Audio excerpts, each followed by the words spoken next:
un exercice ici très intéressant sur la trigonométrie, hein, où nous avons un cercle C, de centre O et de rayon R. Le rayon ici c'est OA. Donc j'ai placé ici un autre point B sur le cercle. Donc, bien sûr, OB c'est un rayon, ça sera aussi R. J'ai repéré ici l'angle alpha, qui est l'angle, d'ailleurs on va le marquer ici, l'angle alpha c'est l'angle AOB. AOB. On peut dire aussi éventuellement BOA, c'est pareil. Et ici j'ai repéré la corde AB, qui a pour longueur petit l. Première question, il faut montrer que sinus de alpha sur 2 est égal à L petit l sur 2R. Et deuxième question, il faut calculer alpha si jamais la longueur de la corde est égale au rayon et donner la nature du triangle OAB. Alors, déjà,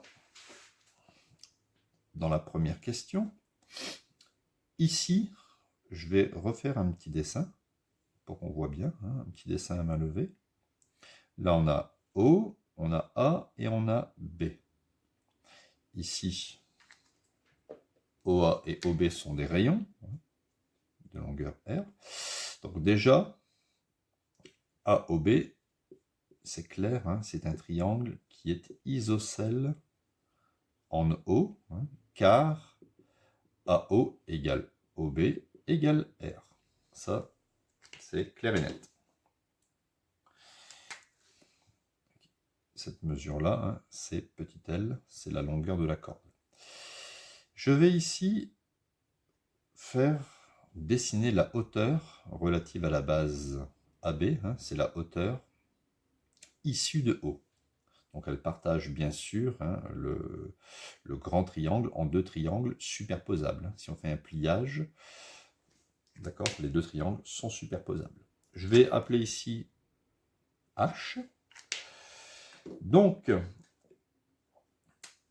l'angle qu'il y avait au départ ici, c'était alpha, mais le petit angle ici, si je travaille dans ce triangle pointillé, d'accord, cet angle-ci, ça sera alpha sur 2.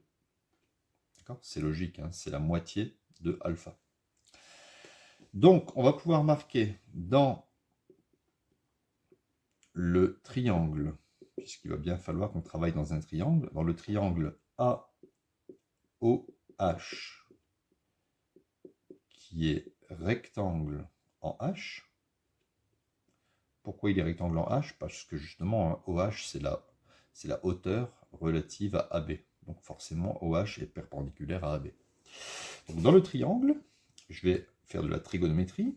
Donc le sinus de ce petit angle-là, sinus de l'angle alpha sur 2, est égal, alors on sait que le sinus, c'est côté opposé sur hypoténuse. Donc opposé à cet angle, c'est AH, divisé par hypoténuse, donc le côté le plus long de ce petit triangle rectangle, c'est OA. Toujours important d'écrire avec les lettres d'abord. Donc, sinus alpha sur 2 est égal à AH. Alors AH, qu'est-ce que c'est que AH? Il est évident que AH, c'est la moitié de AB. On est d'accord, AB, ça fait L. Ici, on a tapé en plein milieu. H est le milieu de AB. Donc AH, étant donné qu'AB, ça fait L, ça va faire 1,5 de L, ou bien L sur 2. Donc ça va faire L sur 2, divisé par OA, qui fait R. D'accord? Mais R, on est d'accord que c'est R sur 1. Je simplifie un peu l'écriture. Sinus alpha sur 2 est égal à L sur 2, multiplié par l'inverse de cette fraction, 1 sur R. Et on a trouvé, regardez, exactement ce qu'on cherchait.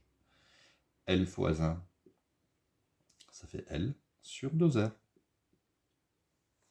Voilà. Donc on a réussi à démontrer la première question. Deuxième question. Que se passe-t-il si jamais la longueur de la corde AB est égal au rayon. Eh bien, je vais utiliser la première question. Je vais obtenir sinus alpha sur 2. Je remplace L par R. Donc ça va faire R sur 2R. Si je barre, attention, il reste quand même au-dessus un 1, parce que R c'est R fois 1. Donc ça fait sinus alpha sur 2 est égal à 1 demi.